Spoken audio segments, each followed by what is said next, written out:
Grabe, hindi nyo paniniwalaan kung anong iniabot ng estudyante na to sa atin. Isang newborn na kitten at pikit na pikit pa siya. Hello, Pack members! Welcome back to Husky Pack TV.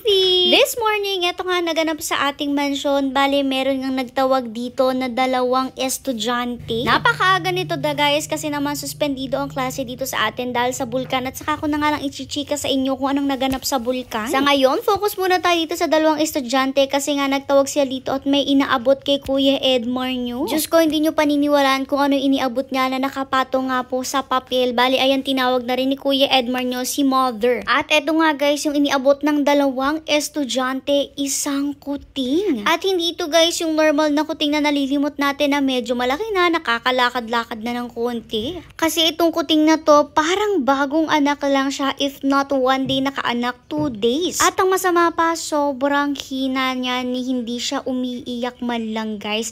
As in, nakaganyan lang siya, paikot-ikot, paggulong-gulong lang siya at wala siyang lakas kahit konti. Siguro nagtataka kayo, paano nangyari to? Asan nakuha to ng mga babae? Kanila ba to? O bakit dinala dito sa atin? Ito nga, ichichika ko sa inyo. Start muna tayo kung pagmamayari ba to ng dalawang bata or dalawang estudyante na to. Hindi po ito sa kanila. Ayon sa kwento nila, nakita daw nila ito sa simbahan ng Taal at nag-iisa nga lang daw etong kuting na to, kaya naman kinuha na nga daw nila since nasa gitna nga lang daw siya ng daan. Tapos taga dun nga sila sa kabilang barangay pero talagang pumunta nga daw sila dito para ibigay to kay Mother.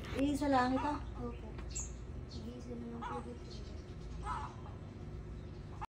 Feel ko nga dahil nasuspende yung klase, umuwi na sila tapos nadaanan nila ito sa daan. Kaya bago sila umuwi sa kanilang bahay, ay dumaan muna sila dito sa atin para ibigay nga ito sa atin. Dahil nga daw alam nila na tayo yung makakapagbuhay sa kitten na to. Nung time na to, hindi talaga alam ni Mother kung ano magiging reaction niya. Kasi Diyos ko, sobrang hina ng kitten na to guys. Naisip nga ni Mother na ilapit to kay Mama Cat. Kilala niyo naman si Mama Cat. Araw-araw na siyang andito at nanghihingi ng pagkain sa atin. At dito na rin nga siya nagtatambay kasi feel namin malapit na siya mga anak. Tingnan nyo nga dito siya nakahiga sa cage ng pinag-alisan ng mga musang. Dito kasi siya nagpapahinga talaga madalas. Feel ko dito niya gustong mga anak. Naisipan kasi ni Mother na baka pwede na siyang padedehin kay Mama Cat pero hindi pa nga talaga pwede guys kasi hindi pa siya nanganganak at baka nga awayin to ni Mama Cat. Kaya naman inilapit lang muna ni Mother kay Mama Cat habang pinag-iisip-isipan pa ni Mother kung anong pwedeng gawin kasi tingnan nyo sobrang liit pa talaga niya at wala siyang kalakas-lakas pa. Si Mama Cat naman mabait siya. Tingnan nyo ni hindi nga niya sinusunggaban man lang. Tapos etong kitten, Diyos ko talagang pagulong-gulong lang siya. Sa kwento ko nga sa inyo, ang pinaka-baby na rescue natin na kitten ay si Ming at napalaki natin siya kaya inadopt na natin siya. Si Ming, nung makita natin siya, halos ganito lang rin siya kaliit pero guys, mas malakas siya as compared sa kitten na to. Kaya naman na bottle feed ko po si Ming noon since siya mismo ay dumedede sa bottle at mas nagpapakita siya ng strength talaga kaysa nga dito sa kitten na to na pagulong-gulong lang. Actually, nung time na yun, kaya namin nakita si Ming dahil iyak siya ng iyak. Kumbaga may strength pa siya para umiyak pero itong kitten na to wala na talaga siyang strength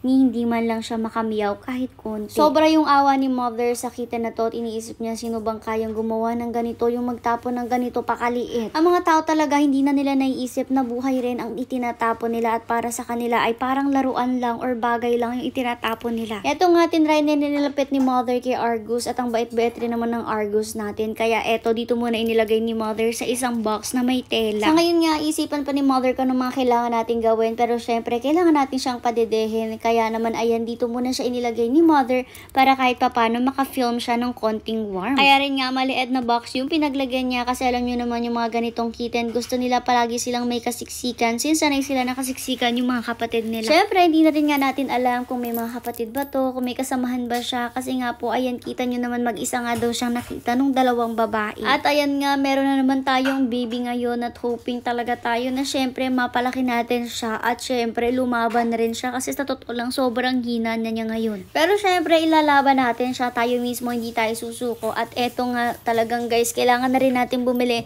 ng mga chupon at gatas para sa kanya since wala na rin nga tayo dito sa atin na nakatago. Yung huli kasing gatas na ginamit natin nung huli tayo nagpadede ng mga rescue kittens na ubos na talaga kaya kailangan na nating bumili ulit.